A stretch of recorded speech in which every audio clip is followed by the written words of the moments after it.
So you have your pre-qualification or your pre-approval from the lender, and now you're ready to start the fun part, seeing some houses. But what should you be looking for? What are the telltale signs of deferred maintenance or serious issues that could end up biting you after you're under contract? How can you tell if the quality of the finishes or upgrades are actually good or bad? That's what this episode is about in our Guide to Home Buying in North Carolina.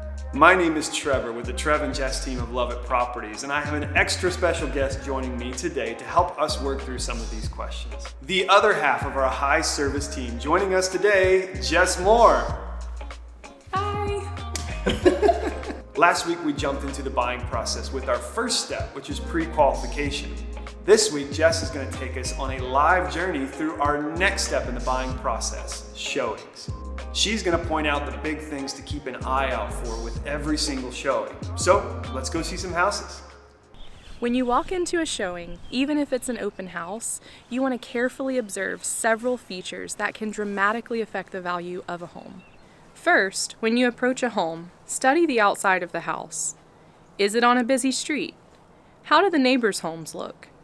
What type of roof does it have, and is it showing signs of age? Is the driveway damaged or cracked? Also take note of the grade of the lot.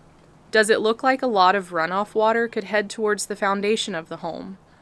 All of these factors can translate into big dollar signs. As you get closer, start to look at the siding and exterior trim. Are there signs of damage to the outside of the home? This can lead to many issues inside, such as pest problems or water issues. Check out the condition of any fencing, exterior buildings and decks, or porches. These aren't crazy high costs to maintain, but they definitely add up if there's quite a bit of deferred maintenance on these. Depending on the way the home is positioned or whether there are fences blocking the backyard, you may want to head inside first and then check out the backyard later. But if you can give it a full walk around before going in, it may be all you need to see to feel confident that it's in great shape or to walk away from this one. HVAC systems are anywhere between $7,000 to $12,000 per floor to replace. That's not something you want to have to fork out right off the bat. Lastly, let's check out the crawl space. Now I know you don't want to fight the cobwebs or have some rabid raccoon attack you when you open the door. But this is where you can really get a pulse on how well the home has been cared for.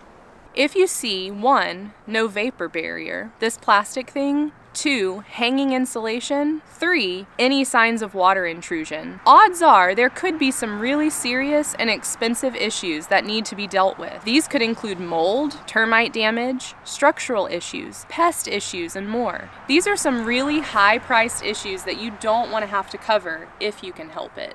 After observing all of this, let's head inside. This is the part where you can really start to materialize what it would be like to live in this home. Don't get swept away too quickly. The pictures most likely will have already done their job of giving you rose-colored glasses before you ever walk in.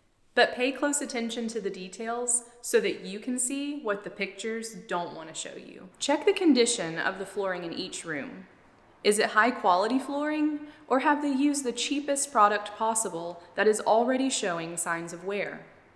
If there are rugs, lift them up and check for stains or wear spots that they may be trying to hide. Also look at windows as you walk through. Older homes tend to have single-pane windows, which are not very energy efficient. But also, there may be newer windows with blown seals, which can make for a very foggy-looking window.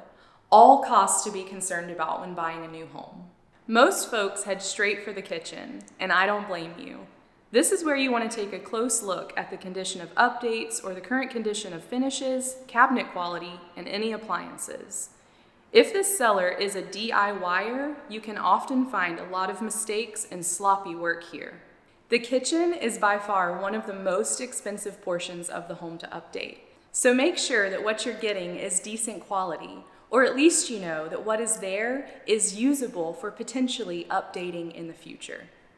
As you walk through the whole home, take note of the flow and the size of the space. Will this home fit your current lifestyle and needs? What changes may need to be made, and are they even feasible? You definitely don't want to get into a home that won't work for your current needs. Pay close attention to the size of bedrooms and have in mind how you would utilize them. Also, look up.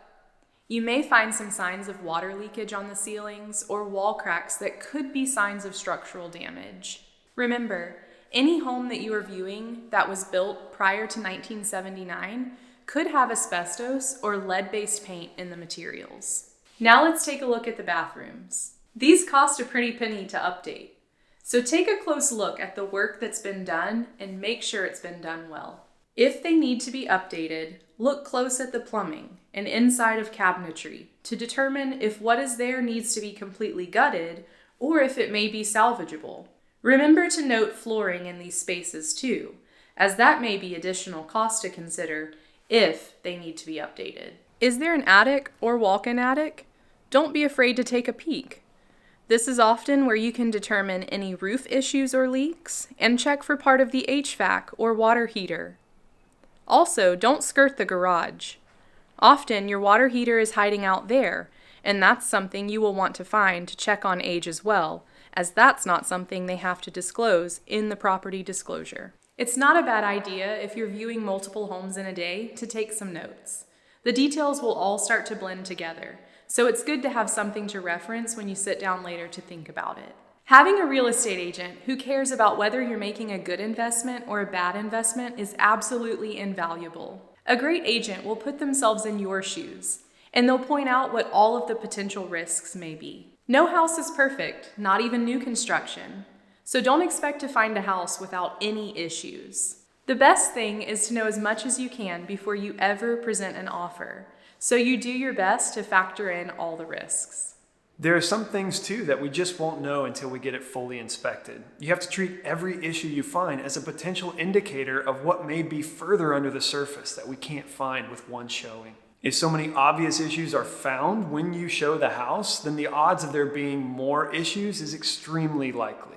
Often when I look at homes' exterior and find a ton of issues, I'll draw a pretty quick conclusion about the rest of the home. But any showing is a great learning opportunity to know what to look out for and how to determine risk.